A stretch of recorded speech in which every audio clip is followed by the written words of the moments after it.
પાટણ એલસીબીએ દારૂ બિયરનો મોટો જથ્થો ઝડપ્યો। રાધનપુરના ચલવાડામાં રેલવે ફાટક પાસે દારૂનું કટિંગ થતું હતું ને પોલીસ ત્રાટકી। 53 લાખથી વધુનો મુદ્દામાલ જપ્ત। પાટણ એલસીબીએ રાધનપુરના ચલવાડા રેલવે ફાટક નજીક દારૂનું ગેરકાયદેસર કટિંગ પર્દાફાશ કર્યું। રાતે ત્રાટકેલી રેડમાં 9658 બોટલ ટીન દારૂ બિયર સહિત કુલ ₹53.65 લાખનો મુદ્દામાલ જપ્ત। રેડ દરમિયાન આઈસર, સ્કોર્પિયો, ઇકો અને પિકઅપ ડાલુ સહિત 4 વાહનો કબજે।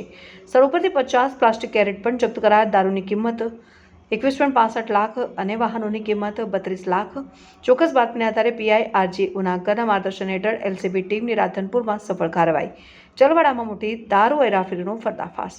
રાત્રિ ઓપરેશનમાં રાધનપુર પંથકમાં મોટા પાયે દારૂની હેરાફેરી રોકવામાં એલસીબી પાટણની અત્યંત મહત્વપૂર્ણ કામગીરી। રિપોર્ટ અનિલ રામાનુજ, રાધનપુર, પાટણ।